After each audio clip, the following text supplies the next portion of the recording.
Hi, this is Michael Leaks, and I am coming from my cabin in Branson, Missouri, on our family vacation, and just showing my level of dedication right now. But to talk about Kant and the misleading truth, I myself was very surprised that he thought that the misleading truth was okay, because there's so many different ways that you can go with a misleading truth that it being morally and ethically okay is not okay. You can't get away from, uh, universalize telling a misleading truth. I thought about coming with my own clever example, but I don't think anything could top Bill Clinton in saying that he did not have sexual relations with that woman. And technically, him being true in his statements, that is the ultimate misleading truth example ever, and I do not think it could ever be topped. Okay, so the idea of redoing the U.S. Constitution was a really big concept to wrap my head around. Uh, and of course, the most well-known part, you can hear my family in the background laughing. Uh, the most well-known part of the U.S. Constitution is the Bill of Rights, which is also known as the first 10 amendments. So what I'm going to do is my own Bill of Rights, and instead of having 10 amendments, I'm going to have my five uh, newly established rules because they're not amendments because nothing has been changed. This is my concept. So the first three are really very simple: no stealing, no killing, and no lying. Those are pretty much universal and can be carried out consistently.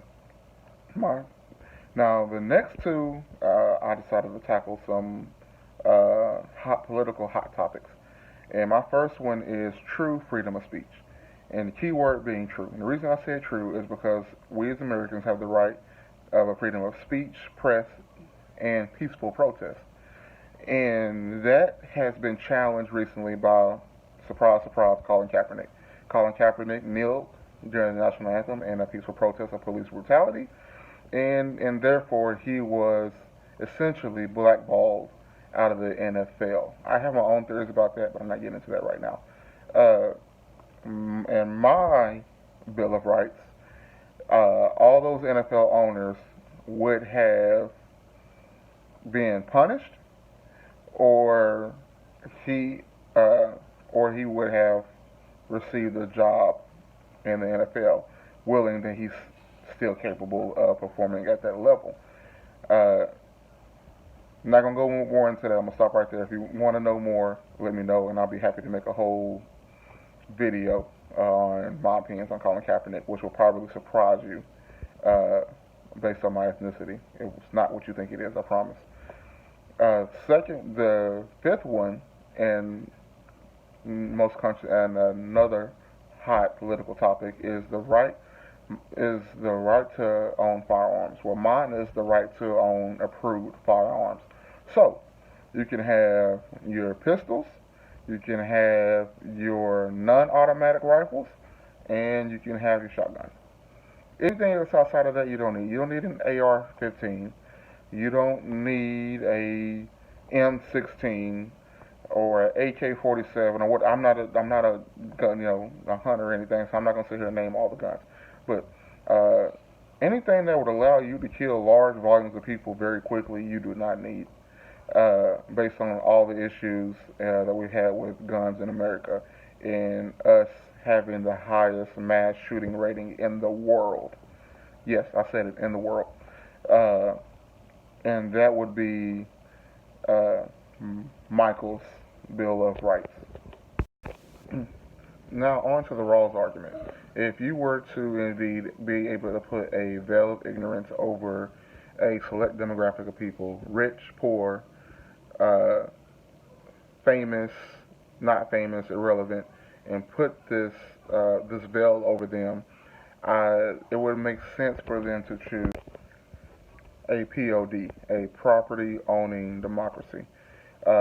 Therefore, you can benefit and you can make as much money as you need to, uh, as long as it doesn't hurt the lower class people. But also, you're not benefiting off something that is completely out of your control and everybody else's control. Therefore, these people. So if LeBron James is under this veil, he would choose this because he doesn't know he's LeBron James and that he is 6'8", 250 pounds, runs and jumps like a deer. He doesn't know that. So he would want to do what's best for him, and so would everybody else. Donald Trump would want to do this also because he doesn't know that he receives a small loan of $1 million from his father to turn him into a multi-billionaire.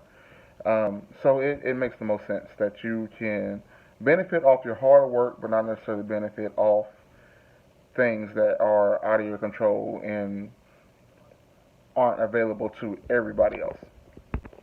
So the political hot topic that I'm going to try to attempt to apply the OP to is the topic of immigration. Right now, immigration is a hot topic. The wall, the cages, and all the the good stuff, or not so good stuff, shall I say? Um, so if you take this idea and you use the property, the POD, and apply it to it, uh, I think that could work. The idea of that could work with the immigration problem, um, strictly because where these people were born, which happen to be in Mexico, is no fault of their own, and they only want a fair opportunity to achieve what we call the American dream. Um, so I think a way of doing this, because utilitarianism, feudalism, libertarianism, and strict, I'm going to say this completely wrong, e, uh, egalitarianism wouldn't wouldn't work for this because it would all apply extremes one way or another.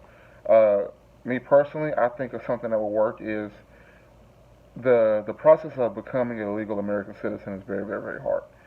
So hard is that I'm confident saying 90% of current American citizens could not go through the citizenship process and become an American citizen. It is that difficult.